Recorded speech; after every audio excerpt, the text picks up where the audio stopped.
बड़ा राजा छोटा राजा। धुन के पक्के विक्रमार्क ने पेड़ से फिर से शव को उतारा और अपनी भुजाओं पर डाल लिया। यथावत मौन श्मशान की तरफ बढ़ता गया। तब शव के अंदर के बेताल ने कहा, राजन, लगता है कि किसी महान लक्ष्य को साधने के लिए इतनी कठोर यातनाएं सहे जा रहे हो। तुम्हें इसकी भी परवाह नहीं कि यह आधी रात का समय है और यह भयानक श्मशान है। अगर मेरी कल्पना सही हो तो तुम्हें एक सलाह देना चाहूंगा। जब कार्य की सिद्धि बहुत ही समीप हो तो ऐन वक्त पर कुछ ऐसे लोग होते हैं जो अपने लक्ष्य को, अपने आशय को भुला देते हैं। वे अपने ध्येय के बिल्कुल विपरीत ही बरतते हैं, जिससे उनका पूरा परिश्रम व्यर्थ हो जाता है। यह भूल बुद्धिमान तथा अनुभवी व्यक्तियों से भी होती है। मेरी तो हृदयपूर्वक यही इच्छा है कि ऐसी भूल तुमसे ना हो।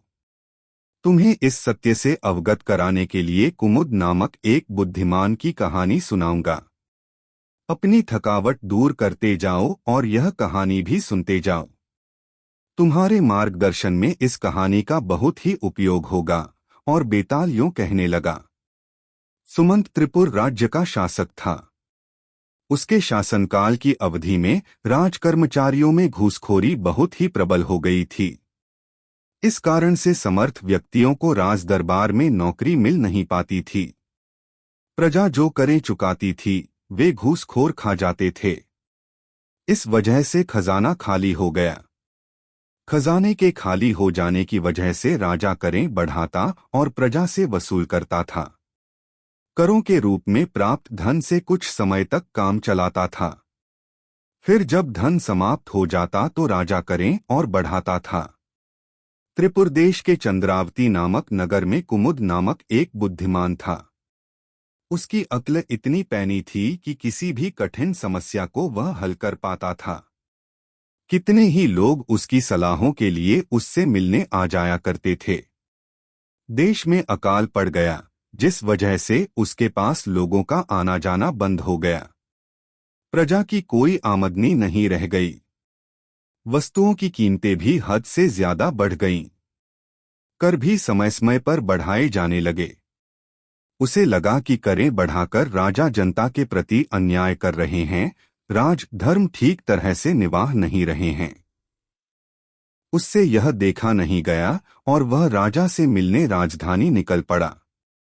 राजा से जो भी मिलना चाहे उसे समीर नामक राजकर्मचारी से अनुमति लेनी पड़ती है।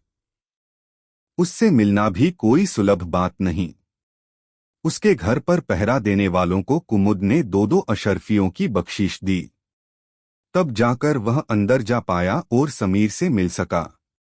समीर ने पूछा, राजा से तुम्हारा क्या काम है? प्रजा जब तरह तरह के कष्ट सह रही है, तब राजा का कर्तव्य है वह उनकी सहायता करे, उनके कष्टों को दूर करे। हमारे राजा कोई ऐसा काम नहीं कर रहे हैं, उल्टे कर बढ़ाते जा रहे हैं।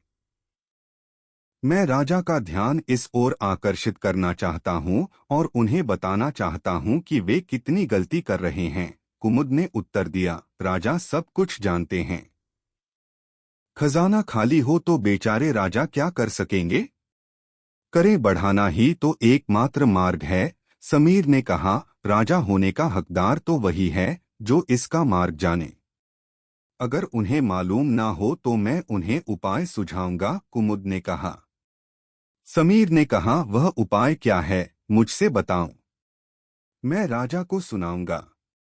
कुमुद ने गंभीरता से कहा, ऐसा नहीं हो सकता।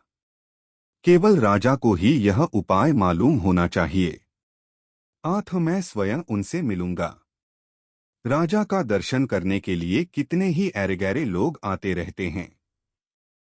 ऐसे लोगों को रोकने के लिए ही मेरी नियुक्ति हुई है। तुम मुझे 100 अशर्फिया दो। मैं तुम्हें छोटे मंत्री के पास भेजने की अनुमति दूंगा। वे तुम्हें मझले मंत्री के पास भेजेंगे। मझला मंत्री तुम्हें बड़े मंत्री के पास भेजेंगे। तुम्हें सबको संतुष्ट करना होगा, तभी तुम्हें राजा के दर्शन हो सकते हैं। मैं ही एक ऐसा हूं जो सबसे कम लेता हूं, समीर ने बिना किसी झिझक के स्पष्ट बता दिया। कुमुद जान गया कि राजा का दर्शन असंभव है, तो वह बहुत ही निराश हुआ। वह राजधानी से जंगल की ओर चल पड़ा। वहां एक मुनि से उसकी भेंट हुई। मुनि ने उसे देखकर उससे कहा, अच्छा हुआ तुम सही समय पर आ गए।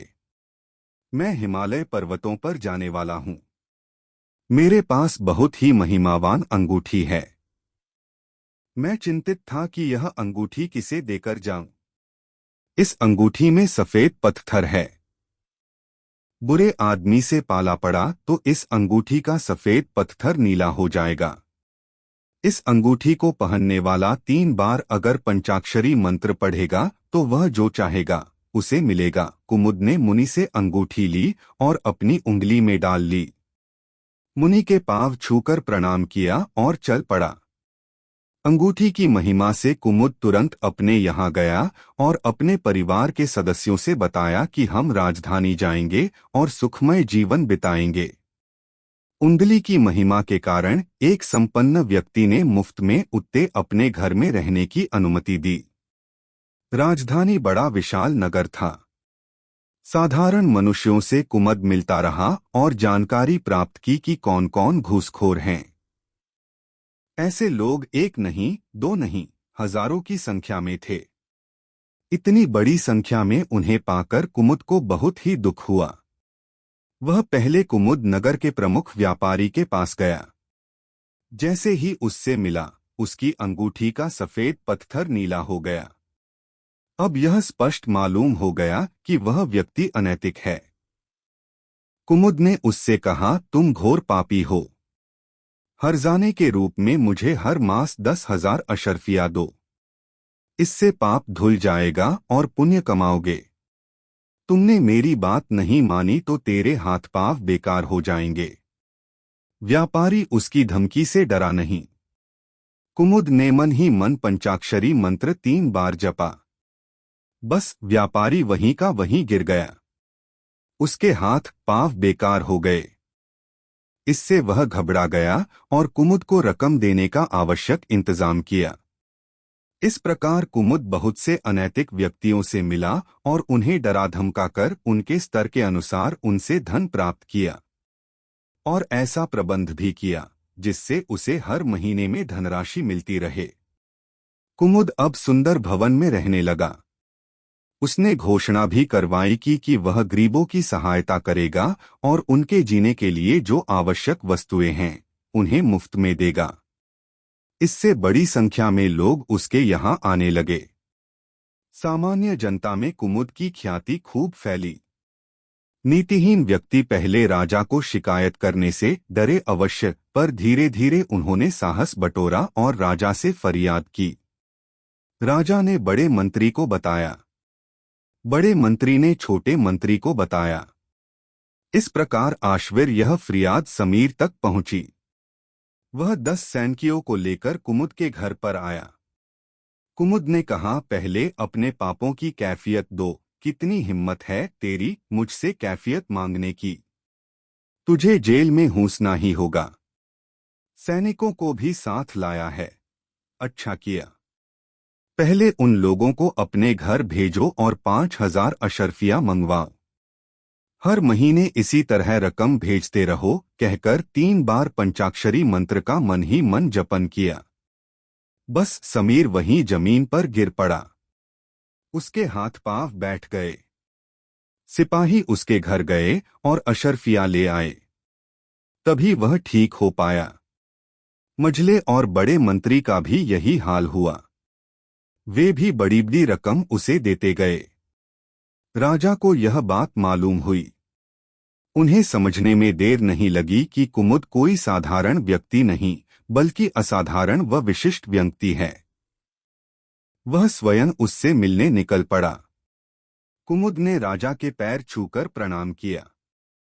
राजा चकित होता हुआ बोला, तुम्हारे बारे में बहुत कुछ सुन रखा है, किंतु मुझे मालूम नहीं था कि तुम में मेरे प्रति आदर की इतनी भावना है।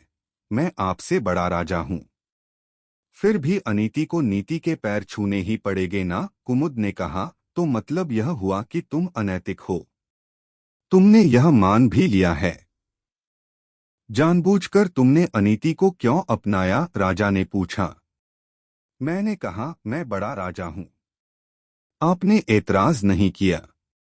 इसका यह मतलब हुआ कि आपने मान लिया है कि मैं बड़ा राजा है, कुमुद ने कहा। मैं तो साधारण राजा हूं। तुम्हारे पास तो मंत्र शक्ति है, इसलिए मानना ही पड़ेगा कि तुम बड़े राजा हो, राजा ने कहा।